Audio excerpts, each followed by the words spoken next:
Olá pessoal, tudo bem? Meu nome é Thiago Porque eu sou um dos sócios aqui da Capitalismo, que é a minha empresa de análise e recomendações de investimentos, e como é tradicional aos domingos, vamos fazer mais um vídeo da nossa série Ações para ficar de olho essa semana, onde nós trazemos os principais destaques dos últimos dias e também aqueles ativos que podem ter uma movimentação diferenciada nos próximos. Lembro que são informações de mercado e também do nosso setor de análise. E claro, né, pessoal, já deixo o convite para quem não é inscrito se inscrever no canal, né? E para quem ainda não é nosso cliente, aproveitar a nossa promoção utilizando o cupom Independência, né? Lembrando que com esse movimento aí de corretoras comprando casos de análise montando gestoras, que é um movimento que a Capitalismo não é favorável, mas enfim, acaba abrindo mais espaço para empresas 100% independentes. Então a gente reitera aí para quem quiser ter uma análise 100% isenta, sem conflito de interesse, basta ser cliente da Capitalismo. As informações todas aqui na descrição. Vou deixar para vocês também o nosso canal do Telegram. Em relação aos acontecimentos econômicos e políticos da última semana, o principal destaque foram, na verdade, né, a divulgação do índice de inflação lá nos Estados Unidos, né, a mais alta aí desde 1982, com 7% nos últimos 12 meses. E aqui no Brasil, o IPCA também, né, que mostrou uma alta de 10% em 2021.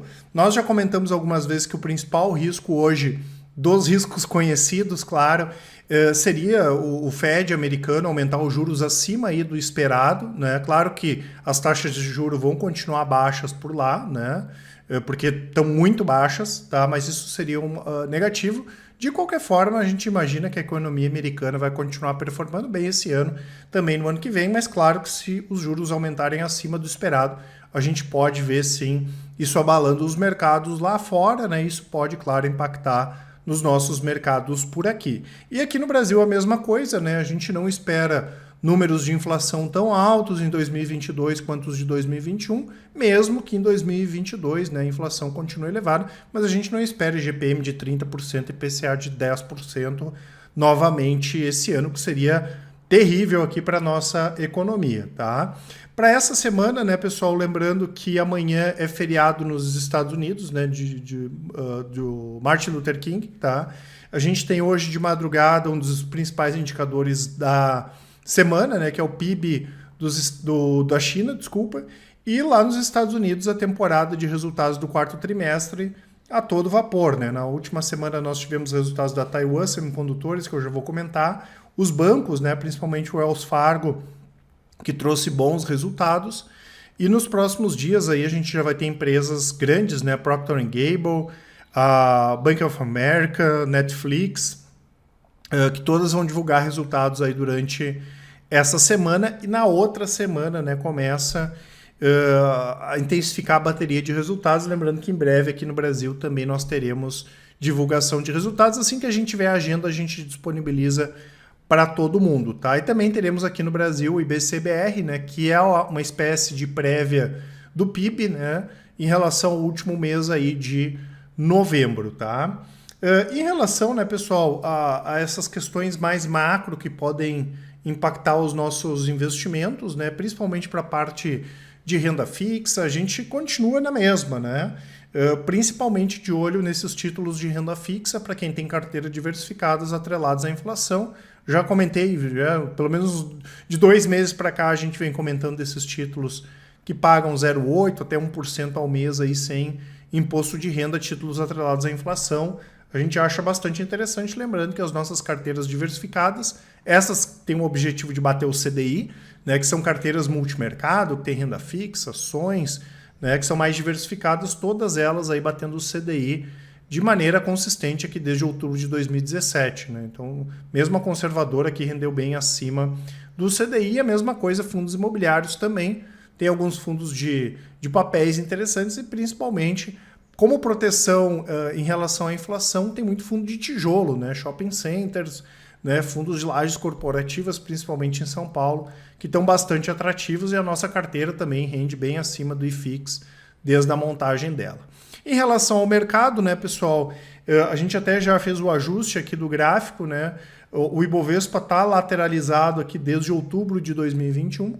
Claro que tem algumas ações que estão subindo, outras que estão caindo, mas o Ibovespa em si está lateralizado. né? Fez vários movimentos falsos para cima e para baixo. O importante é que não perdeu os 100 mil pontos, porque a gente poderia visitar lá os 93. E para cima tem outros pontos importantes, mas o mais importante é a casa dos 130 mil pontos. Então a gente pode ver sim o Ibovespa subir aí essa semana. Claro que ele pode mais uma vez fazer o falso rompimento, justamente porque ele está lateralizado, e voltar lá para casa dos 100 mil pontos. Sem preocupação em relação a isso, até porque quanto mais o Ibovespa bater nos 100 mil pontos, mais mostra que isso aqui é um forte nível de preços, né? E perdendo daí sim os 100 mil pontos, aí seria os 93 mil pontos o próximo suporte, tá? Já o IVVB, né, tá perdendo aqui o canal de alta, tá? Isso não quer dizer que nos Estados Unidos a bolsa vai cair, né? Até porque o IVVB é o S&P em dólar, tá? E quando a gente olha o gráfico do dólar, o dólar também perdeu o canal de alta. Então, pensando mais para médio prazo, né, a gente já comentou algumas vezes que fez esse movimento de venda de ações lá fora para comprar mais ações aqui, e com essa visão mais de médio e curto prazo, tanto o dólar, né, tanto o IVVB, que é o S&P em reais, quanto o dólar, ameaçando aqui a tendência de baixa, né, e o dólar pode, quem sabe, voltar lá para casa dos 5,20, tá? Caso, né, ele continue esse movimento aqui baixista, mas encerrou a tendência de alta aí de curto prazo, tanto do dólar quanto do IVVB. Nas nossas estratégias mais de médio e de curto prazos, né, a gente deu uma recuperada boa aqui em opções, long short também, esse ano, né, chegou a estar a 7% negativo, agora está 3,8%.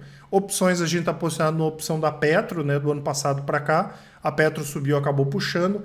O rastreador, que é de médio prazo, que inclusive eu faço vídeo aos sábados, né, também positivou. E o swing trade está desde outubro, novembro do ano passado, ele está positivo, virou o ano bem. O swing trade são operações mais curtas, né? São operações de uma semana no máximo, né? Então, para essas bem mais curtas, tá, a gente tem inclusive a operação de venda ainda, né? A gente está vendido em alguns papéis para ganhar com a baixa, e no rastreador a gente está bem comprado, né? Então, no médio prazo, a gente acha que os preços já estão bastante interessantes para compra, e no curto prazo ainda o mercado um pouco mais indefinido, tá? A nossa estratégia de médio prazo aqui, o rastreador, como eu mostrei, mais uma vez aí voltou para o azul, agora está 3,78, e ela tem um bom desempenho aqui desde 2017. Em relação aos mercados, né, pessoal, o Ibovespa subiu 4,10%, no ano sobe 2%, S&P cai 0,30% na semana e no ano 2,17%, o dólar, que é o 2%, no ano caiu 1%, o IFIX 0,85 no mês, na semana, né? E no ano 0,78, e o Bitcoin voltou a cair 0,67, no ano cai 7,36, tá? Em relação às criptos, né, pessoal, que a gente comenta sempre, nós temos a nossa carteira de criptoativos, está bem interessante sim nesse momento, para quem quiser aumentar a posição, ou para quem está fora, né, se posicionar também. Isso a gente avisa, né? Se tem um movimento de alta muito forte, um movimento de baixa muito forte, a gente avisa, mas agora é um bom momento sim. Lembrando que a nossa carteira, né, existe desde março do ano passado, está com 92% contra uma baixa de 8% do Bitcoin. Trazendo alguns destaques aqui de alta e de baixa, isso para ações e BDRs. Local Web caiu 15,3%, nada novo em relação ao Local Web, né? Já tinha sido um dos destaques de baixa na última semana, acumula uma forte baixa nos últimos meses. Essas empresas de tecnologia acabaram sofrendo um pouquinho mais aqui no Brasil. Lembrando que para o longo prazo, a gente já comentou algumas vezes, muitas pessoas perguntando sobre Local Web, nós não temos recomendação, tá? A gente prefere as empresas de tecnologia de fora do Brasil, né? Até porque as empresas brasileiras, aqui como é o caso da Local Web, ela é uma empresa que atua com clientes menores, né? Então, basicamente são empresas menores, né? Aquela pessoa que quer vender online, ela vai contratar a Local Web para a parte de hospedagem de site, para mailing, para a parte de vendas online, mas os serviços não são tão bons quanto outras empresas, né? Eu até tinha dado como exemplo o caso do servidor de nuvem, né? O Google é melhor do que pegar um King Host, por exemplo, da Local Web, tá? Então a gente não acha tão interessante assim em termos de serviço, apesar de que a empresa vai crescer assim em termos de receita.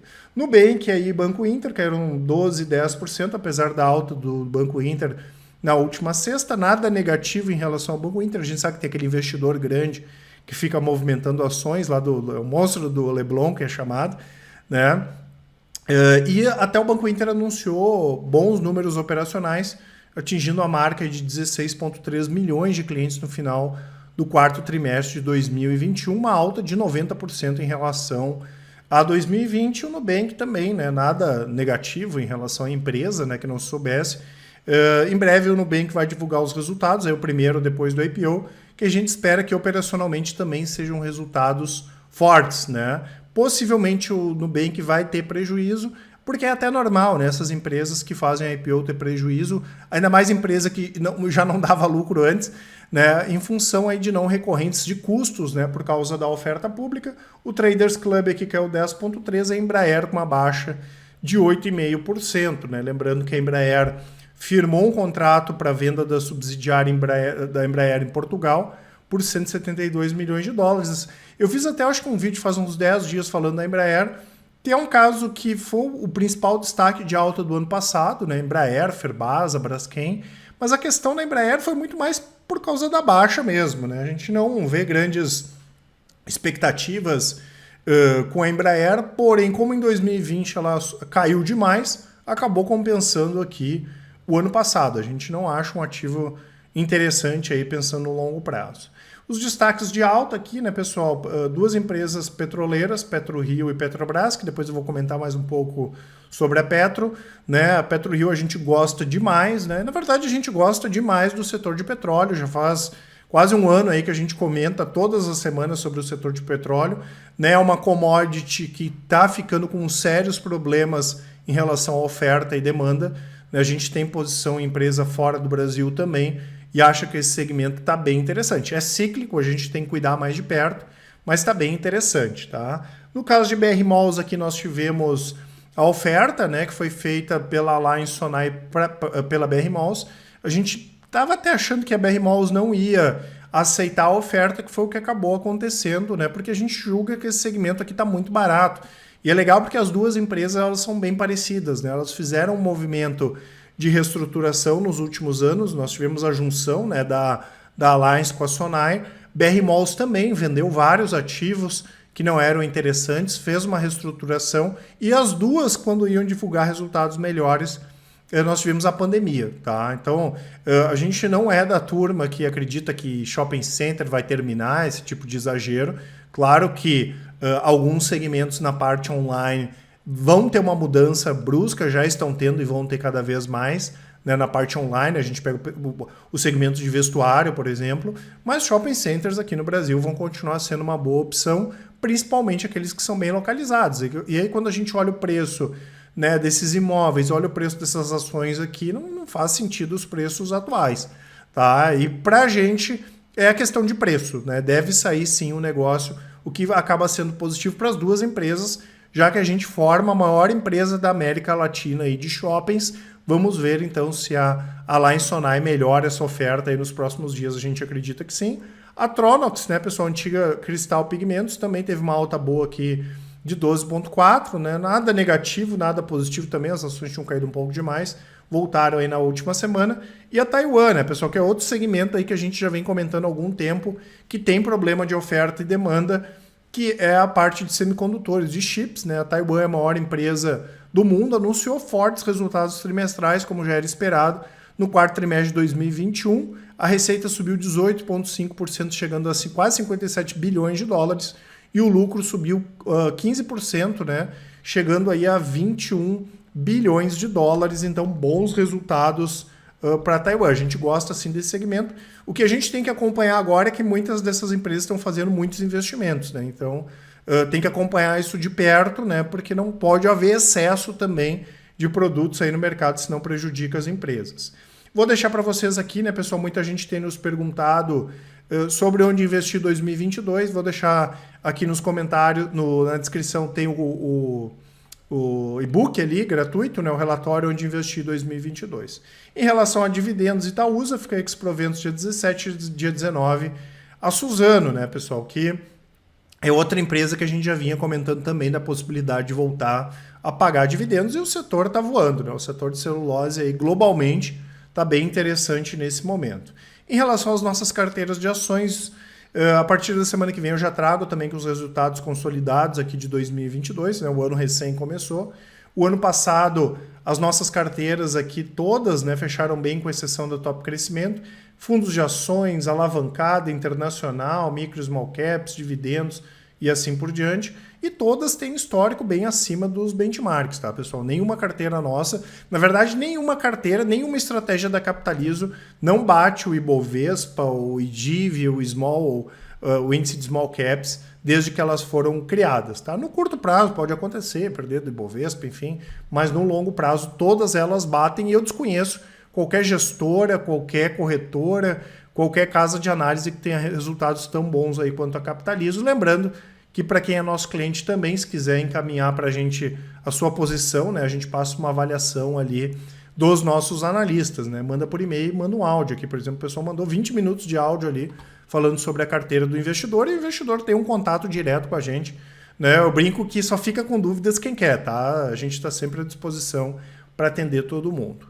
Vindo para mais destaques, né, nós tivemos finalmente o projeto de lei, né, o BR do Mar, sancionado pelo Jair Bolsonaro. A gente comentou várias vezes aqui que é um projeto muito importante para estimular a cabotagem, o transporte hidroviário no Brasil. A gente sabe que tem um lobby muito grande contra esse projeto, né, principalmente dos caminhoneiros, mas não faz sentido, né, pessoal? O transporte de longo curso tem que ser hidroviário ou tem que ser ferroviário, tá?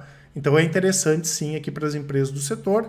Tivemos o Grupo Soma, que anunciou um programa de recompra de 5,6% das ações em circulação.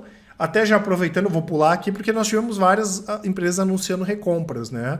Então nós tivemos o Grupo Soma, e o legal é perceber o percentual de ações que vão ser recompradas, né? E é interessante porque a própria empresa vê que a ação está tão barata no mercado que ela entende que é o momento de comprar. E isso é bom para os investidores, já que diminui a quantidade de ações que tem no mercado, né? Então nós tivemos o BTG, que vai recomprar aí 4,6%, dá mais de R$1 bilhão. A Sequoia, que vai recomprar 5%, né? E a Dexco, a Duratex, vai recomprar quase 7% das ações do mercado. Então, por isso que a gente vem comentando das empresas brasileiras estarem tão atrativas, algumas não tão interessantes, né? A gente percebe que as próprias empresas estão aproveitando esse momento para recompra de ações, tá? Tivemos aqui a Sequoia, que além da recompra, registrou um crescimento de 135% no volume de entregas e 108% na receita, né, no Natal do ano passado. Lembrando que a Sequoia é um dos principais players que atuam, né, no segmento de e-commerce, né, com transporte. E o que a gente viu, né, pessoal? Que os números estão absurdamente favoráveis para as empresas estrangeiras, tá? A gente, para o longo prazo, já sempre pediu muito cuidado com empresas como Via Varejo, por exemplo, e isso só tende a piorar, tá? A gente imagina que tem empresas aqui que estão atuando aqui no Brasil, né, como a Shopee, que em breve aí vai ter 20% do mercado de e-commerce, e aí vai jogar um baita chopp na água aqui, né, como diz o outro, em empresas como Via, tá, pessoal? Então tem que ter muito cuidado, né? Não é um segmento para ter uma empresa só, e tem que conhecer bastante, e tem muita gente que está ignorando o risco aí das empresas estrangeiras atuando aqui no Brasil. Nós tivemos a TOTVS, né, anunciando a compra da Inova Mind, né, por R$23 milhões, que é uma empresa de inteligência artificial, né, que ajuda a criar produtos e serviços digitais para clientes de todos os portes. O que é legal da TOTVS, né, pessoal? Que a TOTVS ela quer crescer agregando novos produtos e serviços para conseguir vender para os clientes que ela já tem, né? Então, se a TOTVS conseguir fazer isso, ela nem precisaria pegar mais novos clientes, ela consegue entregando novos produtos e serviços, o que acaba sendo bastante positivo. Tivemos aqui os números, né, pessoal, da parte de implementos rodoviários, que fecharam 2021 com alta de 33%, e justamente o segmento que mais cresceu, que a Randon atua, né, que é quase um terço da receita da Randon, que é a parte de reboques e semi-reboques, que teve alta de 34%, e a gente conversou com algumas empresas desse segmento, né? E várias delas aí têm até agosto, setembro desse ano já toda a produção já comprometida, né? Então deve divulgar bons resultados esse ano. O 2021 da Randon deve ter sido o melhor da história da empresa, e 2022 a gente espera um resultado um pouco mais fraco, até porque a base de comparação é muito alta, mas espera também bons resultados. Nós tivemos os números operacionais aqui da B3, né, pessoal? Atingiu a marca de 4,2 milhões de investidores em dezembro do ano passado, um valor 55% maior do que 2020, até em função aí da questão do IPO do Nubank, que trouxe vários novos investidores para o mercado, né? Em relação à B3, a gente já comentou algumas vezes, o que nos preocupa hoje da B3 é a gestão do passivo da empresa, né? A empresa está com mais de 30 bi em passivos, que inclusive a própria B3 alterou, né? Do lado de improvável para provável, enfim. Então a gente está de olho na B3 em função disso, tá? A XP também anunciou aí bons dados operacionais, aumentou 23% os seus ativos sob custódia no quarto trimestre, batendo aí 815 bilhões de reais, tá? Uma alta de 23% em relação a 2020. A 3R Petróleo aqui também anunciou uma alta de 13,5% na produção, né, em relação ao quarto trimestre de 2020. Também, né, pessoal, é outra empresa que ela não tem um histórico de execução como tem a PetroRio, mas é a mesma levada, né, a mesma atuada. Recompras aqui eu já comentei, o Itaú, né, pessoal, que anunciou a compra da Ideal Financeira, e um negócio aí que pode chegar a 650 milhões de dólares por 50% da empresa. A Ideal é uma corretora nova e basicamente atua atendendo investidores institucionais, tá? Então a gente viu aí que o Itaú gostou, né, dessa experiência que eles tiveram comprando aí a XP, tá? Claro que isso mostra duas coisas, né, pessoal? Primeiro, que incomoda demais, né, essa posição que as corretoras como XP e BTG estão fazendo com os grandes bancos, né? A XP daqui a um pouco vai chegar a 1 trilhão de reais aí de ativos, que é um dinheiro que antigamente estaria com os grandes bancos, né? E também ver esse mercado aqui com uma boa possibilidade de crescimento. E além disso, né, a gente espera também que o Itaú compre ativos no exterior, tá? Inclusive essa semana o Citigroup anunciou que vai encerrar as atividades de varejo no México, né? E até se cogitou que o Itaú poderia comprar essa participação, e o Itaú acabou negando. Então, para crescer no mercado bancário aqui no Brasil, com aquisição não dá, né? O CAD não vai permitir nada, né, de aquisição. Então, seria um movimento interessante para os grandes bancos aqui também operar em mercados que são parecidos como o nosso, como, por exemplo, o mercado mexicano. A Suzano, além dos dividendos, anunciou mais uma alta de preço de celulose de fibra curta na Ásia, dessa vez de 50 dólares a tonelada, possivelmente já para os pedidos a partir de fevereiro. E esse foi o terceiro aumento praticado pela Suzano de 3, 4 meses para cá. Tá? A gente continua achando a celulose bastante barata, né? Não caiu como outras commodities caíram no pico da pandemia, mas por outro lado também não subiu, e a gente sabe que a demanda vai continuar bastante forte, né? E como as empresas aqui no Brasil têm um custo de produção baixo, elas acabam se beneficiando desse mercado. E a Suzano, claro, depende muito do mercado chinês. Já a GPS aqui, né, pessoal, informou a aquisição da Force Vigilância, né, que presta serviços de segurança privada e sistemas eletrônicos de segurança. É uma empresa que atua forte no Paraná, né, e teve uma receita aí nos últimos 12 meses na casa de 142 milhões de reais. Esse é um segmento bem interessante também, né, porque é bastante fragmentado, então a GPS aí pode continuar crescendo também via aquisições. Já a Boa Safra Sementes adquiriu um terreno na cidade de Sorriso, no Mato Grosso, para a construção de um centro de distribuição, né? A iniciativa faz parte aí do plano de expansão que já tinha sido anunciado no IPO da empresa no ano passado, e essa é outra empresa que também, né, hoje ela deve ter uns 6, 7% de participação de mercado, que também pode crescer via aquisições. Na sexta-feira nós tivemos os resultados da Camil, né, pessoal? Lembrando que a Camil divulga não atrasado, mas é porque o balanço dela tem que emparelhar, né, com a safra do arroz, né, que é o principal produto da empresa. Teve um lucro aí de 120 milhões de reais no trimestre, no terceiro trimestre de 2021, uma queda de 7% em relação a 2020, e a receita líquida subiu 14% para 2,3 bilhões no trimestre. O que nós tivemos, né, pessoal? Nada de novidade, né? No Uruguai, mais uma vez, as vendas foram menores, tá? Já tinha isso ocorrido no segundo trimestre. E também custos maiores, né? A gente sabe que os custos subiram, não são todas as empresas que conseguiram repassar custos, tá? O mercado não gostou, né? Acho que as ações caíram 8%, 9%. No nosso entendimento, completamente exagerado esse movimento de baixa aqui da Camil. Lembrando que foi um ótimo trimestre para a Camil, né? A empresa anunciou mais uma aquisição no Equador, entrou no mercado de massas, entrou no mercado de café, mas enfim, esses movimentos fazem parte, né, pessoal? Isso faz parte pro mal, pro bem aqui, exagero para cima ou para baixo. Nós tivemos aqui a Cyrela e a Zetec anunciando as vendas, né, a parte operacional. A Cyrela anunciou vendas de 1,5 bi no primeiro trimestre de 2020, uma baixa de 15% em relação ao ano passado, e a Zetec informou 369 milhões em vendas no quarto trimestre do ano passado, uma alta de 31%. Lembrando que a Zetec não é que nem a Cyrela, né? A Cyrela faz mais lançamentos, são duas ótimas empresas do setor de construção, mas a gente pede bastante cuidado, né? Principalmente nesses momentos aí com inflação mais elevados, né? Com uma taxa de juros mais alta.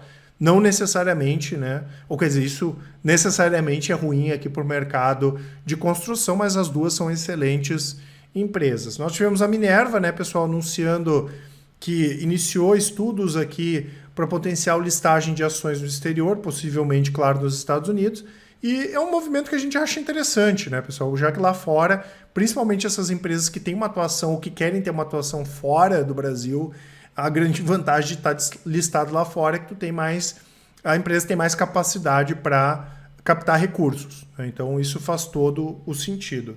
E nós tivemos finalmente, né, pessoal, a Petrobras e a Novonor, né, que é a antiga Odebrecht, anunciando a venda das suas ações, tanto aqui no Brasil quanto lá fora, na Braskem. Tá? Pode chegar a 8 bilhões de reais. E essa oferta aqui é toda secundária. O que significa isso? Que o dinheiro não vai para a empresa, né? O dinheiro vai para a Petrobras e vai para a Novonor, que inclusive está em recuperação judicial. A expectativa, né, é que essas ações já entrem em negociação no próximo dia 31 de janeiro. É um movimento bom, já é um movimento que a gente já vem falando há alguns anos, a saída da Petro e da Novonor, e abre espaço, inclusive, para no primeiro momento a Braskem passar por um processo aqui de melhoria de governança, quem sabe entrar no novo mercado, até porque a Braskem tem bons ativos, né? Uma empresa que em termos de ativo é bem interessante, tá? Em relação à ação da semana, né, pessoal, nas últimas semanas nós trouxemos Magazine Luiza e Vale, né? E dessa vez a Petrobras, tá? A gente já comentei várias vezes aqui, a gente não gosta tanto da Petrobras por longo prazo, né? Acha que tem outros ativos mais interessantes, principalmente as petroleiras estrangeiras. Porém, né, é bem importante essa observação da Petrobras aqui essa semana, porque a Petrobras pode sim ajudar o Ibovespa a continuar aí a buscar essa tendência de alta, né, já que ela tem uma participação grande. Nós tivemos 4 dias seguidos aqui de forte alta da Petrobras. A gente entende que os preços do petróleo tendem a continuar subindo. E além disso, a gente tem uma operação de opções que encerra essa semana aí na Petrobras. Acho que está uns 90% de ganho.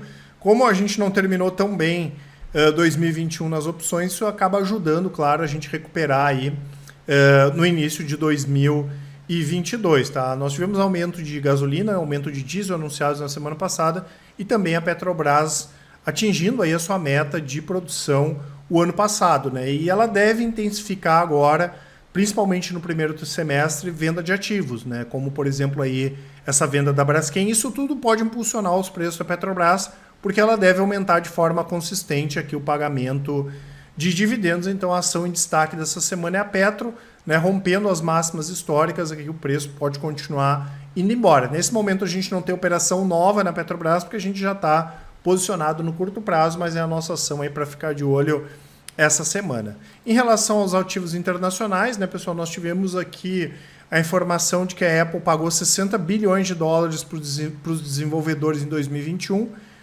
o que indica, né, que as vendas do aplicativo estão crescendo demais. A gente imagina mais um ano ótimo aí para a Apple em termos de resultados, né? E lembrando que eles têm batido todos os recordes aqui de vendas no Apple Store, tá? Aura, né, pessoal, que anunciou fortes dados operacionais de produção. Tivemos uma alta de 32% em relação do quarto trimestre do ano passado em relação a 2020, que foi o novo recorde histórico da empresa. A gente tem uma expectativa também de bons pagamentos de dividendo para a Aura para 2022 e 2023. E finalmente a Tesla, né, comunicou a venda aí de 71 mil veículos elétricos fabricados na China em dezembro de 2021. Esse valor é 3 vezes superior ao volume de 2020 e 34% superior às vendas de novembro de 2021.